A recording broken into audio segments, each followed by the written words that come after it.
Fully armed special forces were deployed on the city streets as a bloodthirsty crowd of thousands surged toward them like impending doom. But this was no ordinary crowd. They were ferocious zombies driven mad by a thirst for blood. Within seconds, the barricades collapsed, bringing the zombies face to face with the police. Instead of opening fire upon impact, the special forces made the fatal mistake of raising their shields to hold them back. In no time, the situation spiraled completely out of control, and the horde swelled from thousands to hundreds of thousands. Nobody could comprehend how these people had turned into such terrifying monsters in a matter of hours. The nightmare had actually begun a day earlier during a break, when Hanju heard a strange noise coming from the corner of the biology lab. Following the sound, she approached a cage and spotted a small white mouse inside. The moment she reached out to touch it, the mouse bit her. Just then, the biology teacher walked in. Panicked, Hanju tried to rush out, but as soon as the teacher saw the open cage and blood, his expression changed completely. He grabbed Hanju from behind, dragged her back into the lab, tied her hands and feet with tape and rope, and forcibly injected her with a sedative. Dr. Lee realized saving Hanju was impossible. The mouse that bit her was infected with a zombie virus, and he had no choice but to knock her out. Leaving the unconscious Hanju behind, he went to teach his class. Shortly after, Hanju's body began to convulse violently. Breaking free from her bonds, she staggered back into her classroom. When her classmates and teacher saw her, they were terrified. In a trembling voice, Hanju explained what had happened. Soo-hyuk immediately picked her up to carry her to the nurse's office. On the way, Hanju started losing control on his shoulder, nearly biting his neck just as they reached the clinic. The school nurse quickly checked Hanju's temperature, which registered at an abnormally low 29 degrees. She asked to wrap her in blankets, but Hanju insisted she felt extremely hot. Her eyes turned blood red as she slowly lost her mind, suddenly lunging at Onjo.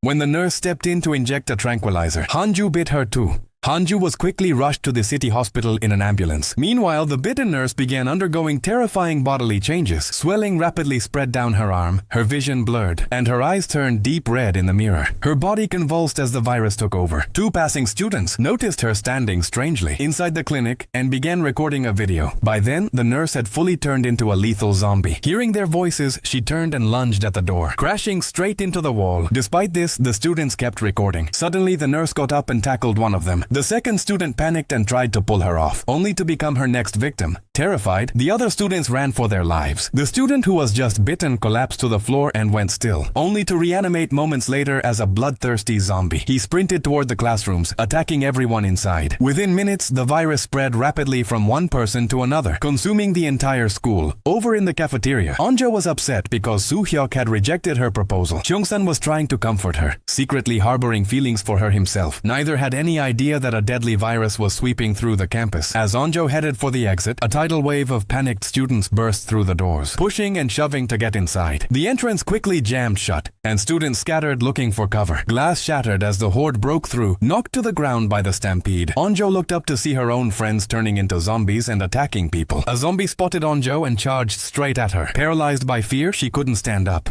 Just as it was about to strike, Cheong-san rushed in and pulled the zombie away. Although he saved her, the cafeteria was overrun, with people turning every second. Refusing to give up, Cheong-san guided Onjo through the horde, continuously clearing a path until they managed to escape through a window. Outside, the situation was no better, with no place left to hide. Suddenly, an out-of-control truck came hurtling toward them. Steel pipes falling off the truck knocked down several zombies, giving Cheong-san the chance to grab Onjo's hand and climb onto the truck bed. From there, they made their way up toward the second floor. They squeezed inside through a window, only to find even more zombies waiting. With no time to hesitate, they sprinted upstairs into the corridor. But zombies blocked their path. Forced to double back, they ran into another massive group coming down from above. Just as Onjo caught her breath, a zombie lunged at Cheong-san. Acting fast, Onjo grabbed a fire extinguisher and blasted it at the zombie. Thick smoke filled the hallway, giving them just enough cover to escape. They ducked into a classroom where some of their classmates were already hiding. Reunited with their friends, they felt a brief moment of relief. Suddenly, a hand appeared at the window. It was Soo-hyuk, who had climbed up using a ladder, followed by the class president, Namra. Now the whole group was gathered together, but everyone knew this place wouldn't stay safe for long, and danger could strike at any moment. Meanwhile, a girl found a phone and Cheong-san immediately called the police. He told the operator that a zombie virus had spread in the school, but hearing such a strange story, the operator took it as a prank and hung up right away. Now that everyone was completely helpless, Onjo called her father's fire station. She lied, saying a massive fire had broken out at the school. Hearing the news, the fire department team dispatched immediately, giving everyone a sense of relief. But after waiting for a long time, no help arrived, and everyone grew increasingly anxious. When Onjo tried to call again, the phone completely shut off. While Gyeong-soo went to watch the door, a man suddenly burst inside, and it turned out to be their physical education teacher. But fear crept into the students' minds, wondering if he was infected with the zombie virus. The teacher assured everyone that no zombie had bitten him. After that, he immediately instructed everyone to block the doors and windows with tables and chairs so the zombies couldn't break in. Everyone started working together quickly, but then Onjo noticed a bite mark on the teacher's hand. Seeing this, all the students panicked, terrified. Onjo immediately told him to get out, but the teacher refused to listen and instead stepped forward and yelled at them. Meanwhile, his nose began to bleed, and within seconds he collapsed to the floor. Suddenly his body started twitching violently, and in moments he transformed into a zombie and lunged at a girl standing nearby. Seeing things get worse, Daesu stepped forward and threw the teacher aside. But even that had little effect on him. He got back up and attacked everyone again. Then Soo-hyuk launched a counterattack and kept hitting the zombie. At the same time, Cheong-san picked up a nearby table and pinned the zombie straight against the wall. Through the combined effort of Cheong-san and Onjo, the teacher was temporarily restrained. However, during this time, a girl had been bitten by the zombie, and she realized that she too would soon turn. So she quietly started leaving the class. But Nayeon thought she was about to attack her. So in a panic, she kicked her hard to the ground. Within seconds, that girl turned into a zombie and attacked as soon as she got up. At that moment, Daesu took the chance and managed to restrain her somehow. Everyone realized that stopping the zombies was not easy, so they decided to leave immediately. Taking the opportunity, Soo-hyuk opened the classroom door and sent everyone outside, while he stayed behind to cover them. At that moment, the corridor was completely empty, but hearing the noise, the zombies rushed toward them. Nayeon, who was running ahead, fell down in fear. Just then, Soo-hyuk stepped forward and fought the zombies alone to save everyone. But there were so many zombies that he was soon surrounded. Cheong-san then used a window frame as a weapon and attacked the zombies. The others followed suit, and everyone fought off the zombies together. During this, Daesu ripped off a classroom door with all his strength and pushed it forward to shove the zombies back. Through everyone's efforts, the zombies were gradually pushed toward the stairs, and the others took the chance to run upstairs. But the zombies followed right behind and surrounded them from both front and back. As soon as they reached the top, the situation had completely broken down, and the number of zombies was constantly rising. Just then, Onjo picked up a nearby fire hydrant and started hitting the classroom door with all her strength. Right when everyone's energy was giving out, the door suddenly opened, and everyone quickly ran inside to hide. Once everyone was inside, Onjo realized her phone had dropped in the corridor outside. Meanwhile, just when everyone thought they were safe, the zombies shattered the window glass and tried to climb inside. Panicking, everyone quickly dragged tables to cover the window and managed to block it somehow. A little later, Onjo noticed that Soo-hyuk hadn't come inside, and her heart sank completely. Seeing her state, her friend tried to comfort her, but as soon as Onjo held her friend's hand, she felt it had gone cold. In a few moments, symptoms of infection began to show, and the truth came out. She had been bitten on her leg while fighting the zombies, and now she was turning into a zombie herself. In fear, she quickly ran and stood in front of a mirror. She saw her eyes turn blood red and her vision fade. Seeing her friend in this state, Onjo held her tightly and cried. But just as she was about to transform completely, Cheong-san pulled Onjo away from her. The next moment, her body twitched violently, and the sounds of cracking bones could be heard. In seconds, she became a zombie and lunged at both of them. Cheong-san pushed her away immediately. As he was about to raise a chair to hit her, Onjo stopped him. At that exact moment, the zombie lunged toward her. Without hesitation, Cheong-san threw her out the window. But Onjo grabbed her hand because that girl was her best friend. In her mind, only the moments spent with her friend were playing out. Cheong-san kept trying to explain, but she wouldn't listen. Forced to act, he raised a chair and struck the zombie. Finally, Onjo's grip slipped, and her friend fell below. Now she couldn't figure out whether to thank Cheong-san or be angry at him. However, staying there was no longer safe, because the broken window could become an